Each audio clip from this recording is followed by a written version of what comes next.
Hay muertes que son un punto final y hay muertes que son una mecha encendida.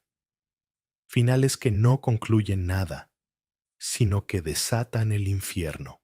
En la noche tranquila y estrellada de la bahía de Nápoles, una mujer flota en las aguas saladas, su hombro sangrando, su mente ardiendo con una revelación tan fría y cortante como el acero.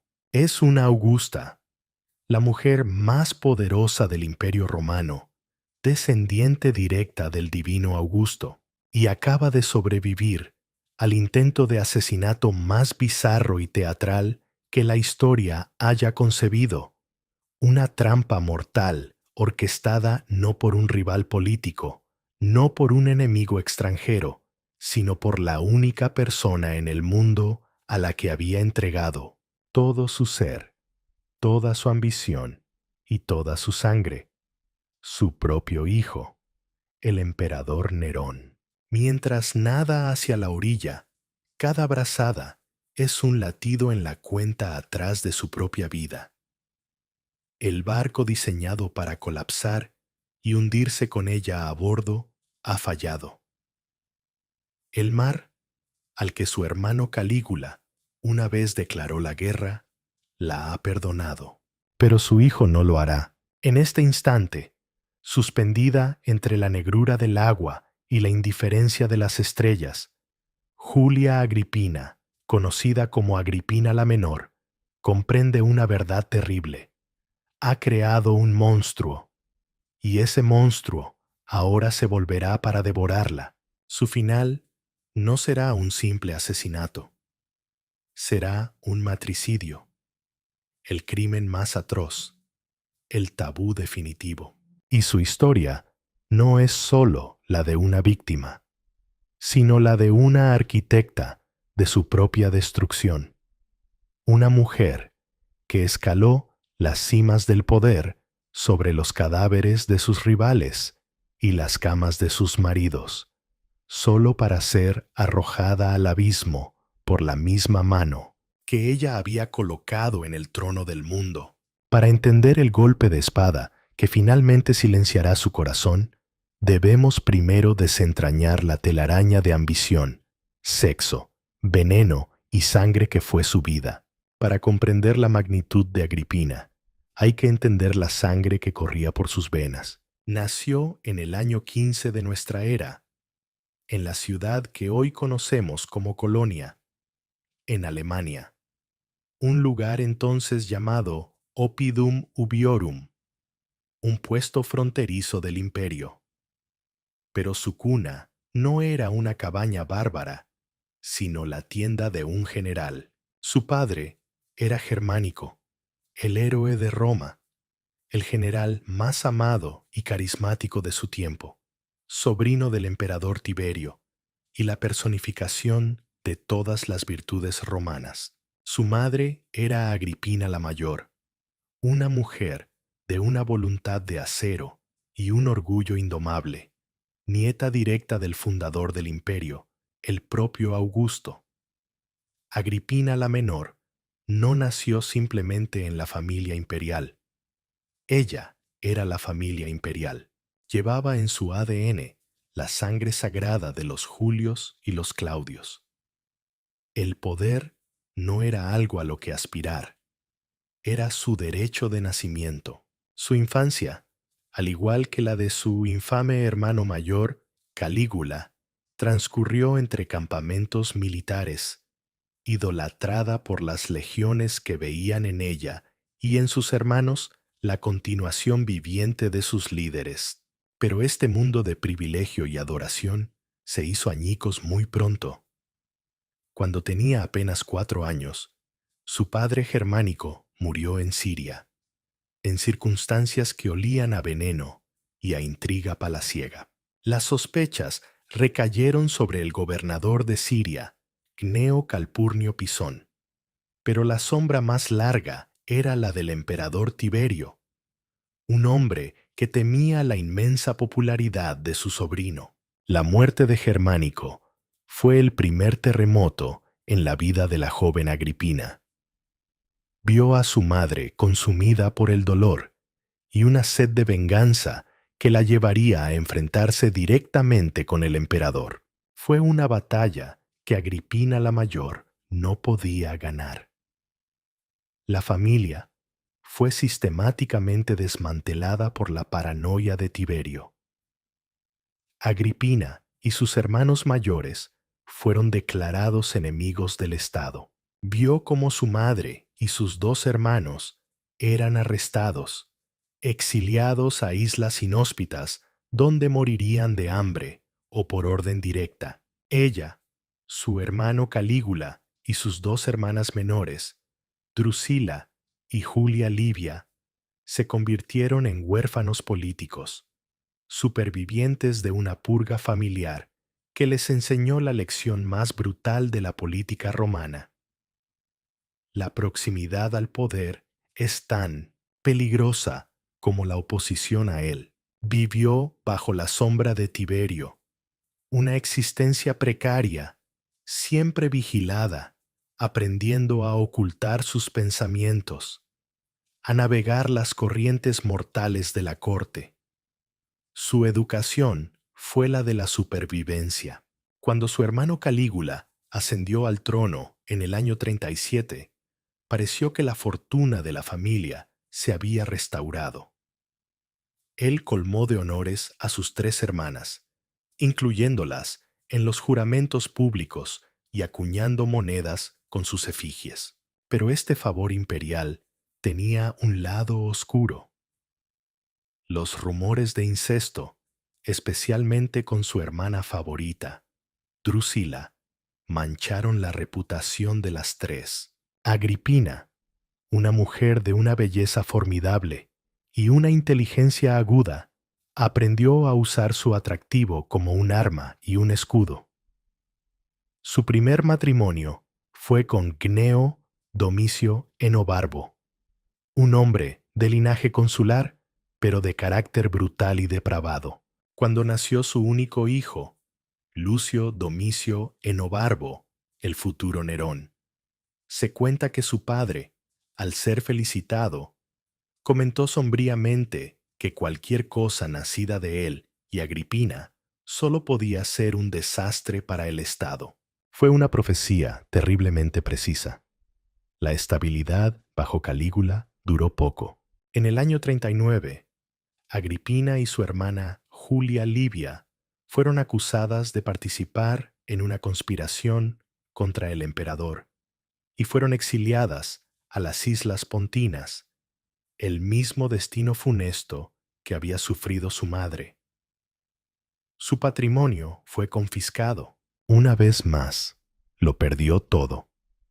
Pasó 2 años en ese exilio miserable, rumiando su desgracia, fortaleciendo su determinación.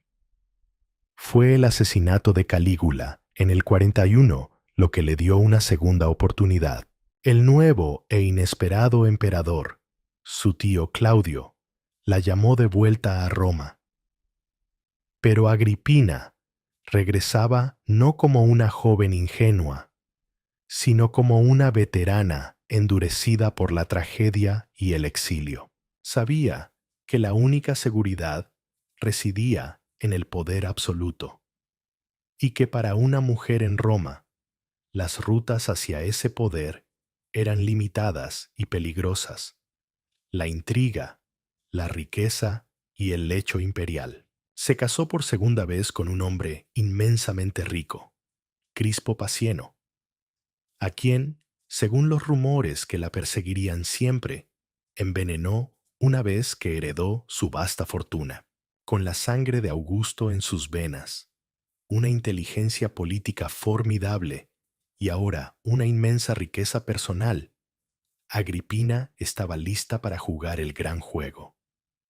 Solo le faltaba una pieza en su tablero, el trono mismo, y la ocupante del puesto de emperatriz, la joven y notoriamente promiscua Valeria Mesalina, esposa de Claudio, se interponía en su camino.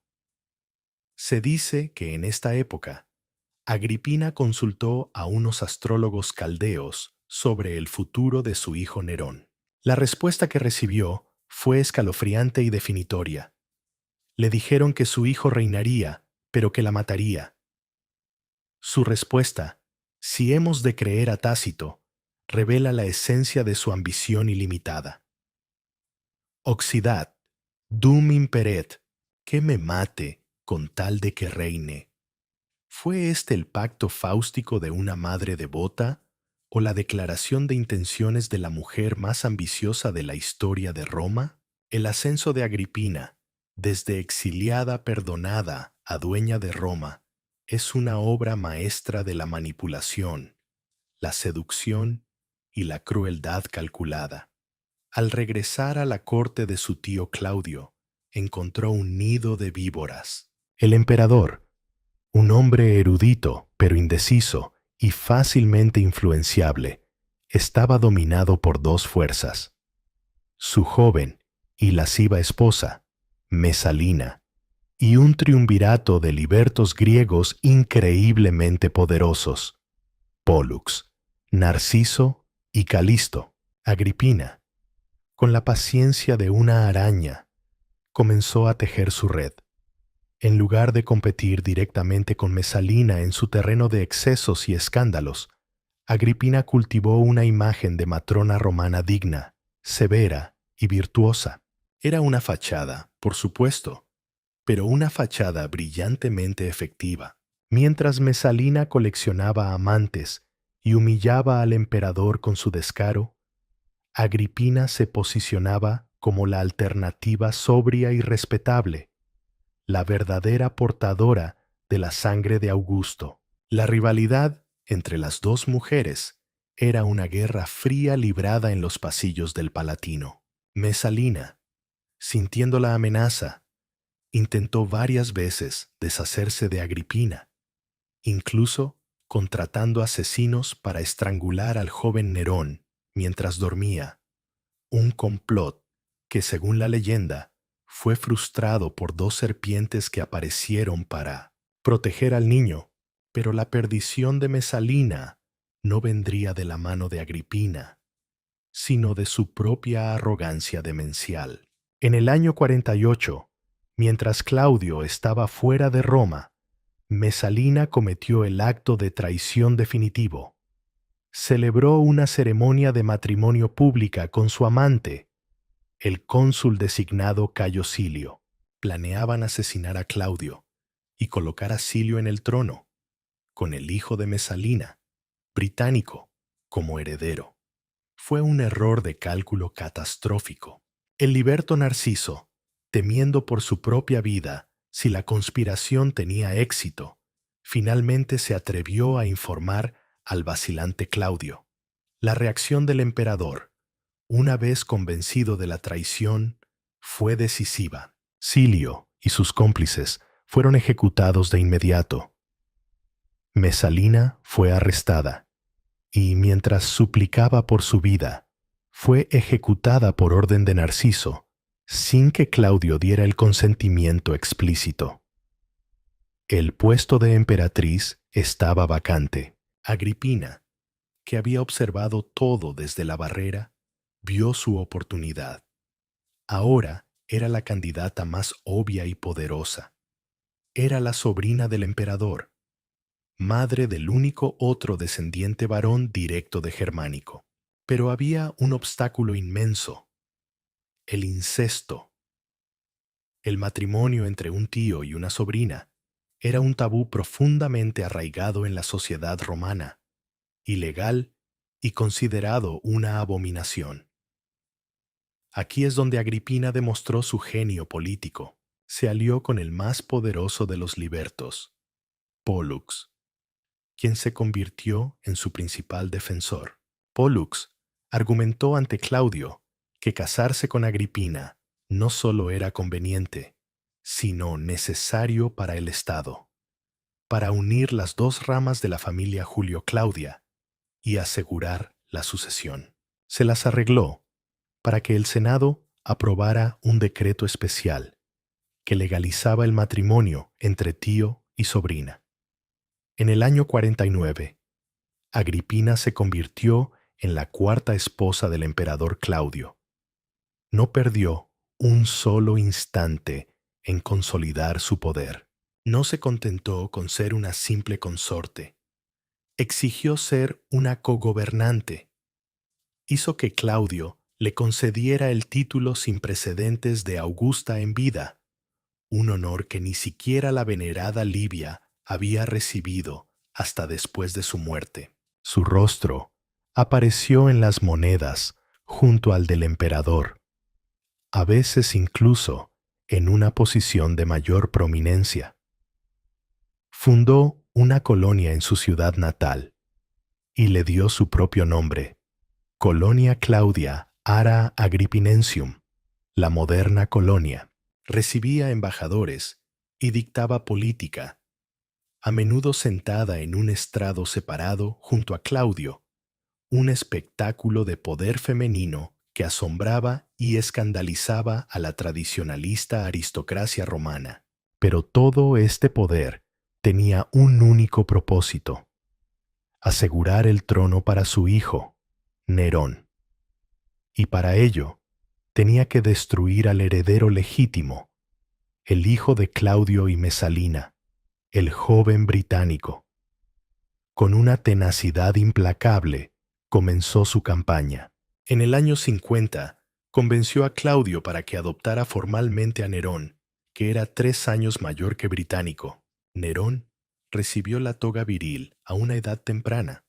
Fue nombrado procónsul y desfiló por Roma con atuendo triunfal, mientras Británico era mantenido en la sombra, tratado como un niño. El siguiente paso fue casar a Nerón con la hija de Claudio, Octavia, su propia hermanastra, fortaleciendo aún más sus derechos al trono. Para moldear a su hijo y asegurarse el control del futuro emperador, eligió a 2 de los hombres más brillantes de su tiempo como sus tutores: el filósofo estoico Lucio Anneo Séneca y el rudo pero eficaz prefecto del pretorio, Sexto Afranio Burro. Creía que podía controlarlos, una suposición que más tarde se revelaría fatalmente errónea. Hacia el año 54, su plan estaba casi completo. Nerón era el heredero de facto, aclamado por el pueblo y el ejército, pero Claudio, envejeciendo, comenzó a mostrar signos de arrepentimiento. Empezó a favorecer a su hijo biológico, Británico, y se rumoreaba que planeaba nombrarlo su heredero al alcanzar la mayoría de edad. Agripina sabía que su ventana de oportunidad se estaba cerrando. El emperador tenía que morir. El 13 de octubre del 54, durante un banquete, se sirvió a Claudio su plato favorito, un tipo de hongo. Según la versión más aceptada de los hechos, narrada por Tácito, Agripina había impregnado uno de los hongos con un veneno mortal, suministrado por la famosa envenenadora Locusta. El veneno actuó lentamente. Cuando Claudio pareció recuperarse o intentó vomitar el veneno, su médico personal, Genofonte, supuestamente cómplice de Agripina, introdujo en su garganta una pluma untada con un veneno de acción rápida, bajo el pretexto de ayudarle a vomitar. Claudio murió en agonía. Agripina mantuvo su muerte en secreto durante varias horas, el tiempo suficiente para que Burro asegurara la lealtad de la guardia pretoriana. Al mediodía, las puertas del palacio se abrieron y Nerón, de 16 años, fue presentado a los guardias, quienes lo aclamaron como el nuevo emperador de Roma. Agripina había alcanzado la cima, había vengado a su madre, sobrevivido al exilio, eliminado a sus rivales y a través de la seducción, la intriga y el asesinato, había convertido a su hijo en el amo del mundo. Estaba en la cúspide del poder, sin saber que desde esa cima, el único camino posible era hacia abajo. Los primeros años del reinado de Nerón conocidos como el Quinquennium Neronis, fueron un período de gobierno estable y prosperidad, una edad de oro orquestada en gran medida por el trío gobernante, la emperatriz Madre Agripina, el preceptor Séneca y el prefecto del pretorio Burro. Pero esta alianza de poder era inherentemente inestable. Agripina no tenía intención de ser una figura ceremonial.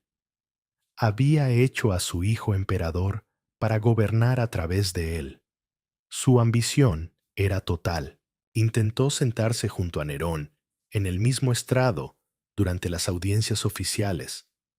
Un acto de poder sin precedentes que solo fue frustrado por la rápida intervención de Séneca, quien sugirió a Nerón que bajara para saludar a su madre, y así evitar la humillación pública de tenerla como igual. Ella revisaba los despachos, influía en los nombramientos y se consideraba, en esencia, la verdadera emperatriz reinante. Su rostro seguía apareciendo en las monedas, al principio en igualdad de condiciones con su hijo, una clara declaración de su estatus. Pero Nerón, que había sido un peón obediente, estaba empezando a saborear el poder por sí mismo, y como todos los adolescentes, anhelaba liberarse de la asfixiante autoridad materna. El primer gran punto de quiebre en su relación no fue político, sino personal.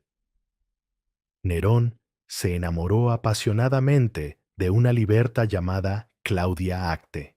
Para Agripina, esta relación era inaceptable, no por una cuestión de moral, sino de poder. Una liberta no podía ser controlada. Temía que la influencia de Acte erosionara la suya.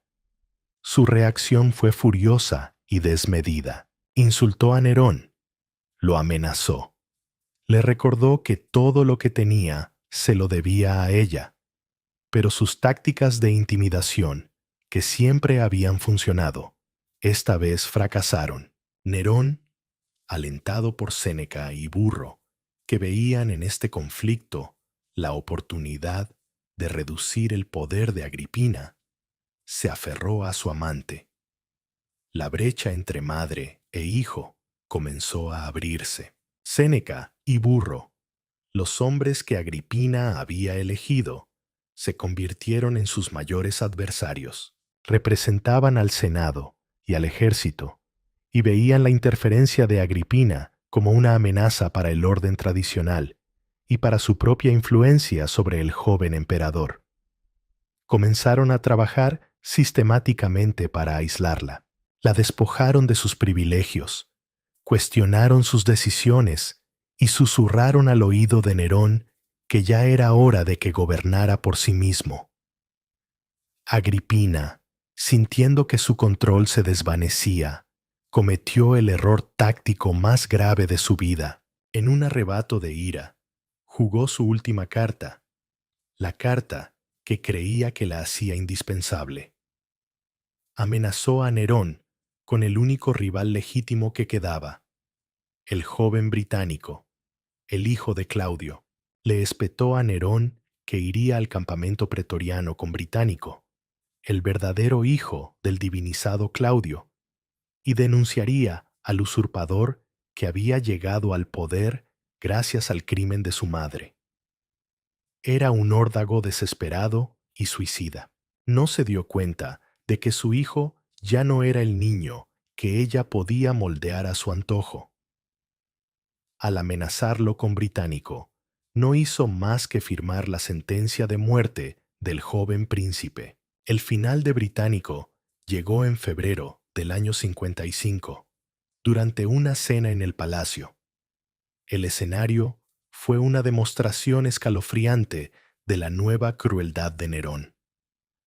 A Británico se le sirvió una bebida caliente. Como era costumbre, un catador la probó primero y no sufrió daño alguno. Británico, encontrándola demasiado caliente, pidió que se enfriara con agua. Pero el agua que le añadieron contenía un veneno fulminante, preparado por la misma locusta que había ayudado a eliminar a Claudio. El efecto fue instantáneo. Británico se desplomó, sin poder respirar, la espuma brotando de su boca. El pánico se apoderó de los comensales. Algunos huyeron, otros se quedaron paralizados por el terror. Agripina, sentada cerca, quedó petrificada, su rostro una máscara de horror y comprensión. Se dio cuenta, en ese instante, de que no solo había perdido su última baza, sino que había desatado a un monstruo que ya no respondía a ninguna ley, ni siquiera a la del afecto filial. Nerón, por su parte, observó la escena con una frialdad espeluznante. Se limitó a comentar que Británico sufría un ataque de epilepsia, una dolencia que padecía desde niño, y ordenó que la cena continuara. Mientras el cuerpo de su hermanastro era retirado para ser incinerado esa misma noche bajo una lluvia torrencial, la fiesta en el Palatino seguía su curso. A partir de ese momento, la guerra entre madre e hijo fue total. Nerón, libre de la amenaza de Británico, procedió a desmantelar sistemáticamente el poder de su madre. Le retiró su guardia de corps germana, el símbolo más visible de su estatus. La expulsó del palacio imperial y la obligó a vivir en una residencia separada, la antigua casa de Antonia. Orquestó una campaña de acoso, enviando gente a molestarla con pleitos falsos y a gritar insultos bajo sus ventanas. La humillación era constante, pública y brutal. Agripina estaba aislada. Su antiguo aliado Pólux había sido destituido, y Séneca y Burro controlaban completamente el acceso al emperador.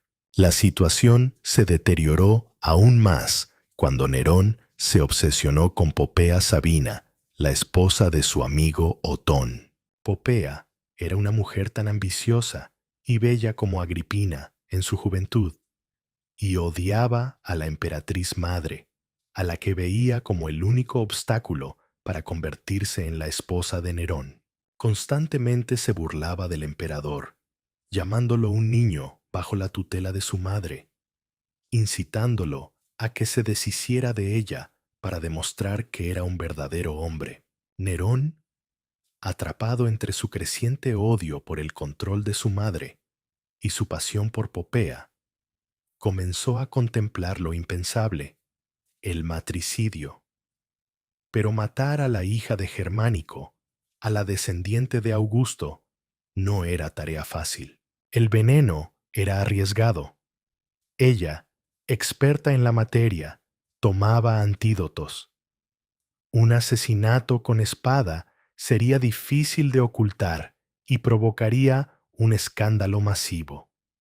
La solución tenía que ser ingeniosa, algo que pudiera pasar por un accidente. El reloj de la vida de Agripina avanzaba imparable hacia su última y más terrible hora, y la mano que lo empujaba era la de su propio hijo. El año 59 marcó el punto de no retorno. Nerón, ahora con 21 años, había decidido que su madre debía morir. La influencia de Popea Sabina, junto con su propio y profundo resentimiento, había cristalizado en una resolución mortal. La pregunta ya no era si lo haría, sino cómo. El plan que ideó, con la ayuda de su antiguo tutor, y ahora Liberto Aniceto, prefecto de la flota de Miceno, es uno de los complots de asesinato más extraños y elaborados de la historia. Aniceto, que odiaba a Agripina, propuso la construcción de un barco especial, una embarcación que, en alta mar y a una señal, pudiera colapsar sobre sí misma, enviando a sus ocupantes a una tumba acuática sin dejar rastro de violencia. Parecía el crimen perfecto. El escenario para este drama macabro fue la encantadora bahía de Nápoles, concretamente la ciudad de Bayas, un lujoso resort vacacional para la élite romana. Nerón sabía que su madre tenía una villa cerca, en Miceno. El primer paso fue orquestar una reconciliación. Nerón comenzó a enviarle a su madre cartas afectuosas, a hablar de ella con respeto en público, a invitarla a que lo visitara en Bayas para celebrar las fiestas de la Minerva. Agripina, una maestra de la intriga, era desconfiada por naturaleza. Había oído rumores de complots. Sin embargo, el anhelo de recuperar el afecto de su hijo, o quizás la creencia arrogante de que todavía podía controlarlo, la hizo aceptar la invitación. Llegó a Bayas y fue recibida por Nerón con un despliegue de afecto abrumador. La abrazó, la besó y la acompañó a un suntuoso banquete que había preparado en su honor. La atmósfera era festiva, pero bajo la superficie, la tensión era palpable. Para su viaje de regreso a su villa esa noche, Nerón le ofreció el uso del barco especialmente preparado, profusamente decorado como un signo de honor. Agripina, presintiendo algo, al principio se excusó, diciendo que prefería viajar en su propia litera por tierra, pero el encanto de Nerón, las prolongadas conversaciones y el vino finalmente disiparon sus sospechas, o al menos la hicieron bajar la guardia. Al final del banquete, Nerón la acompañó personalmente hasta el muelle, despidiéndose de ella con más besos y abrazos, aferrándose a ella, según Tácito, ya sea para completar su simulación o porque la última visión de una madre a punto de perecer conmovió incluso su corazón salvaje. Agripina subió a bordo del funesto barco junto con dos de sus acompañantes, su dama de confianza, Acerronia Polla, y un sirviente llamado Creperello Gallo. La noche era clara, el mar estaba en calma y el cielo estaba lleno de estrellas. La embarcación se alejó de la costa, deslizándose silenciosamente sobre las aguas oscuras. Acerronia, feliz por la aparente reconciliación, se recostó a los pies de Agripina y comenzó a hablar con entusiasmo sobre el arrepentimiento de Nerón y la restauración del favor de su madre. Entonces, a una señal preestablecida, el infierno se desató. El techo de la cabina, que había sido cargado con una gran cantidad de plomo, se derrumbó con un estruendo terrible. El mecanismo estaba diseñado para aplastar a todos los que estaban debajo. Creperello Gallo murió instantáneamente. Pero un milagro, o un fallo de diseño, salvó a Agripina. El cabecero de su lecho era lo suficientemente alto y resistente como para soportar el peso del techo que se derrumbaba, protegiéndola a ella y a Acerronia de ser aplastadas. El barco no se hundió de inmediato como estaba previsto.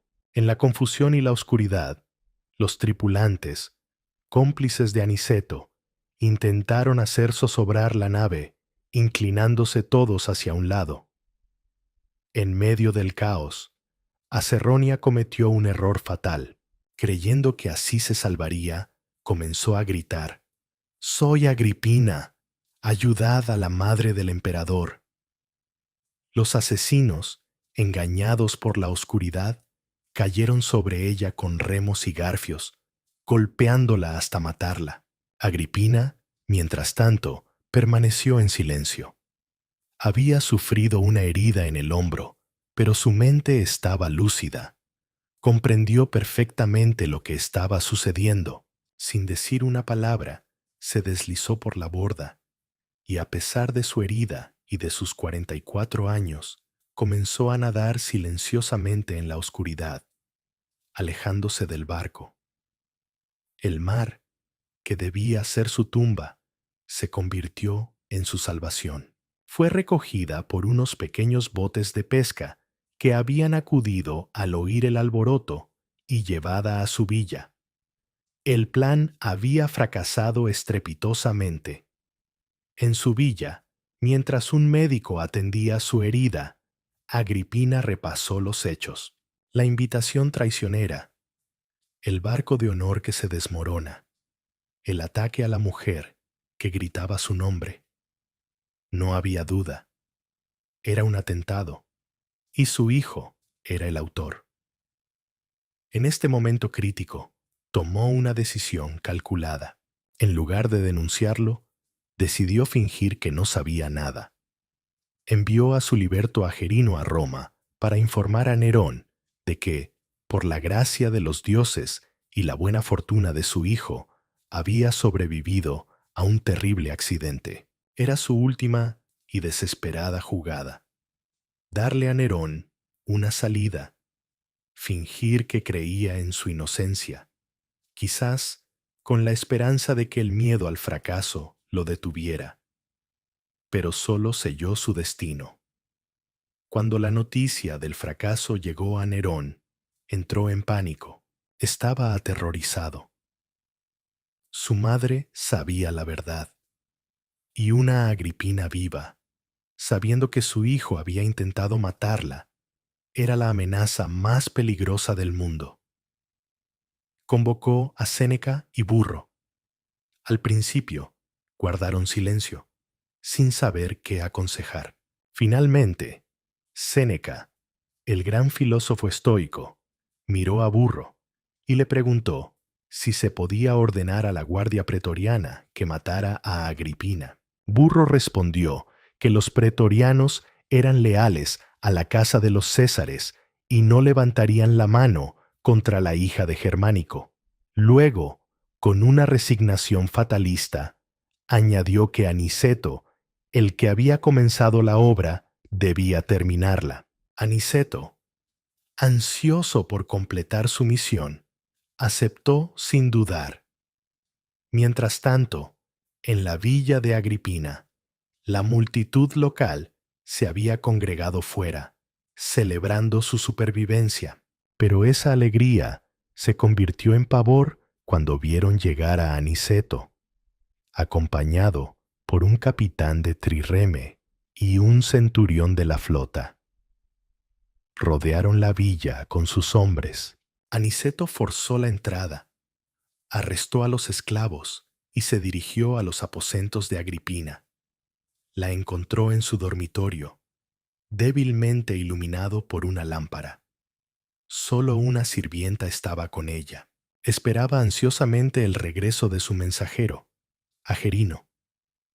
El silencio se hizo cada vez más pesado. La sirvienta, asustada, se levantó para irse.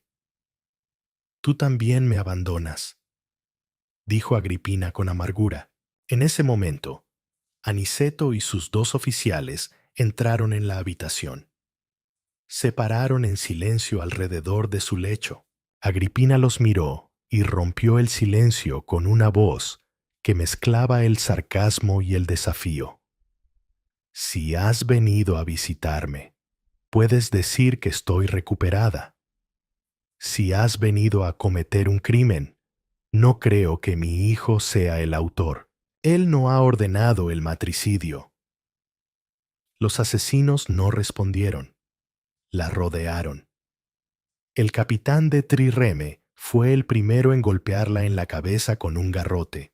Mientras el centurión desenvainaba su espada para darle el golpe de gracia, Agripina, en un último acto de desafío y de terrible autoacusación, se descubrió el vientre y gritó las palabras que resonarían en la historia. «Ventrem feri», hiere el vientre que había concebido y dado a luz a su propio asesino. Múltiples espadazos acabaron con su vida, poniendo un final brutal y sangriento a la mujer más poderosa que Roma había visto jamás. La muerte de Agripina no trajo el alivio que Nerón esperaba, sino un nuevo tipo de terror. El terror de la conciencia, o al menos el miedo a las consecuencias. Las fuentes antiguas, especialmente Tácito y Suetonio, describen a un emperador atormentado tras el crimen. Se dice que Aniceto lo llevó a ver el cadáver de su madre. Nerón contempló el cuerpo desnudo y mutilado y, lejos de mostrar remordimiento, comentó fríamente sobre la belleza de sus miembros, añadiendo que no sabía que tenía una madre tan hermosa. Acto seguido, pidió vino y se dispuso a celebrar. Sin embargo, esta fachada de frialdad se resquebrajó rápidamente.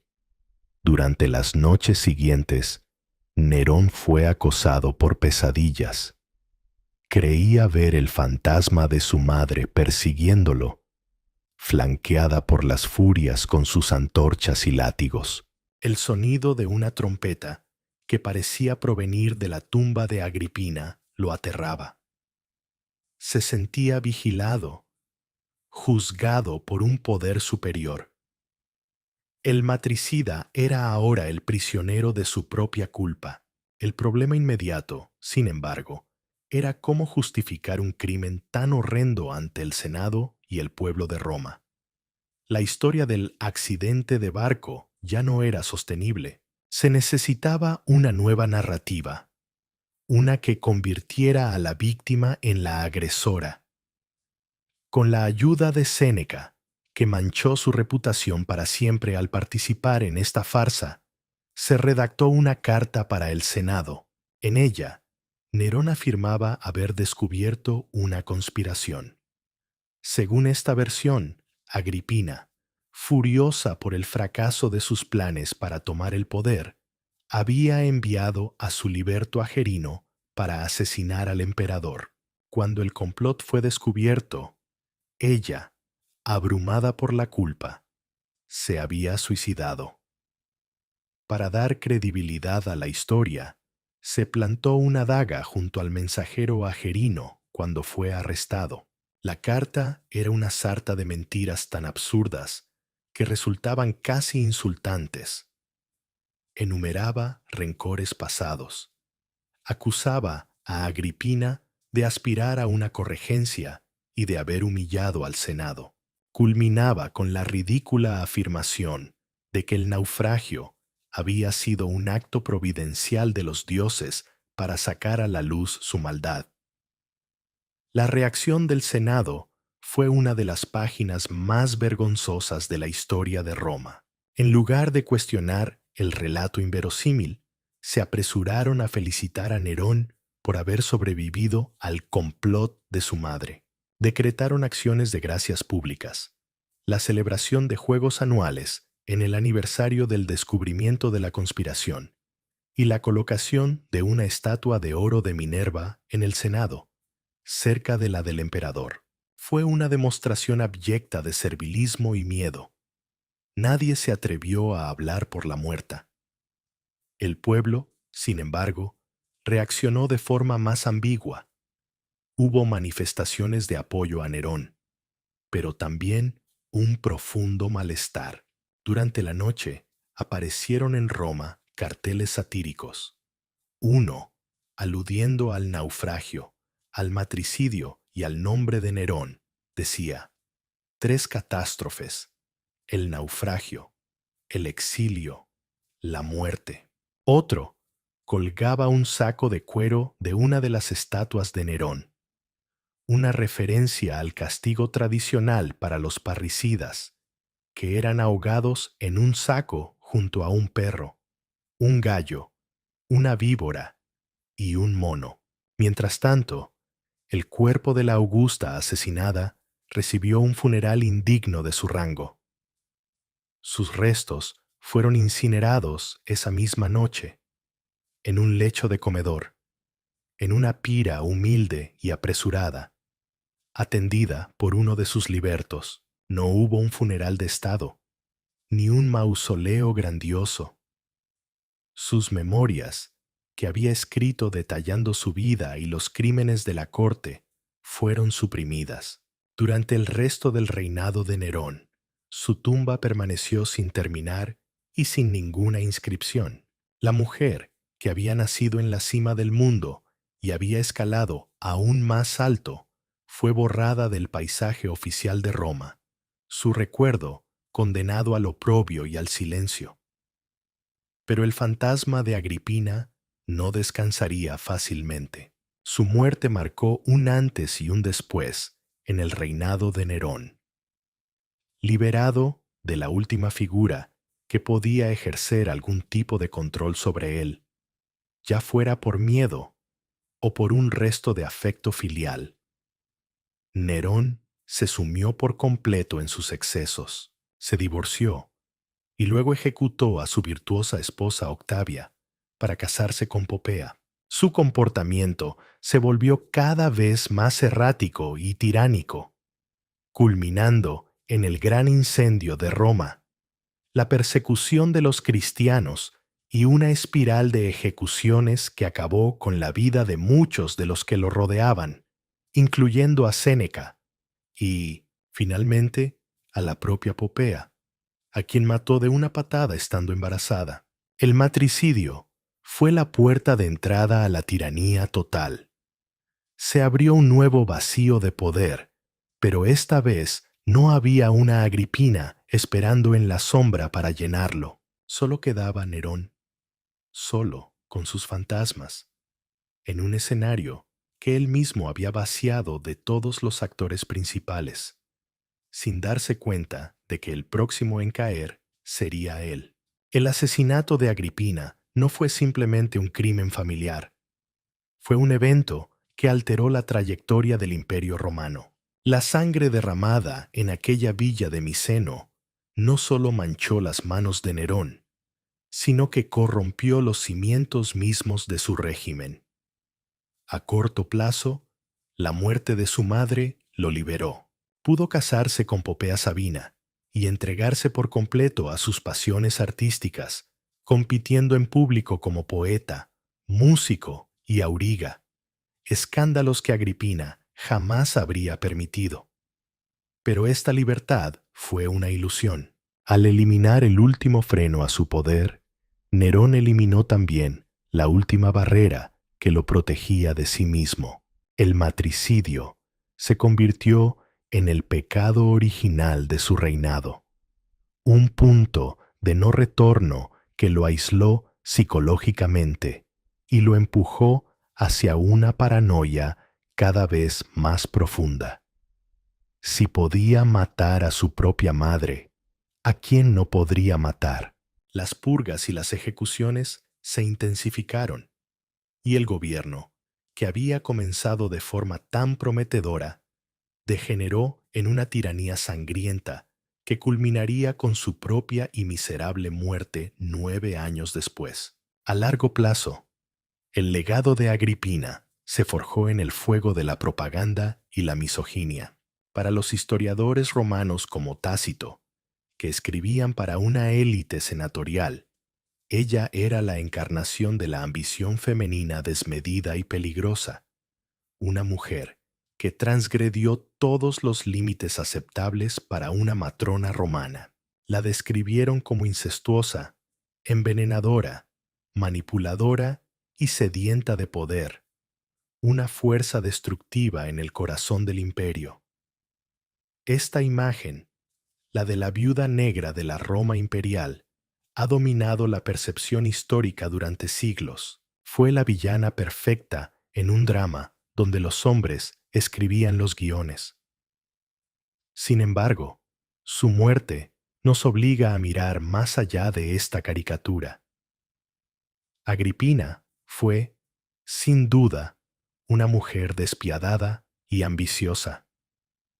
Pero no operaba en un vacío. Fue el producto de un sistema brutal y patriarcal que le negaba el poder directo que su linaje y su inteligencia merecían. Sus armas, la intriga, la seducción, el veneno, eran las únicas disponibles para una mujer que aspiraba a gobernar en un mundo de hombres. Su tragedia es la de una arquitecta brillante que diseñó un magnífico edificio de poder, solo para que su propia creación, su hijo, lo demoliera con ella dentro. Perdió el juego, no porque fuera una mala jugadora, sino porque el jugador al que le enseñó a jugar rompió el tablero. La profecía que supuestamente escuchó de los astrólogos, reinará, pero matará a su madre, y su escalofriante respuesta, que me mate con tal de que reine, se ciernen sobre toda su historia. Si es cierta, nos presenta a una mujer cuya ambición por su linaje trascendía incluso su propio instinto de supervivencia. Si es una invención posterior, es una que captura perfectamente la esencia trágica de su vida, que su mayor triunfo fue la causa directa de su aniquilación. Y así, la pregunta final que nos deja el cadáver de Agripina en aquella playa solitaria no es simplemente si fue buena o mala. Es una pregunta más profunda sobre la naturaleza del poder y el precio de la ambición en un mundo que no está preparado para ello. ¿Fue Agripina un monstruo que corrompió a todos a su alrededor? ¿O fue una figura trágica, una leona que luchó con las únicas garras que tenía para proteger a su cachorro y asegurar su lugar en la historia, solo para ser devorada por él, cuando se convirtió en un depredador más fuerte? Su historia es un eco eterno de que, a veces, el mayor peligro no proviene de nuestros enemigos, sino de aquello que más amamos y por lo que más hemos sacrificado, hemos sacrificado, hemos sacrificado, hemos sacrificado, hemos sacrificado, hemos sacrificado.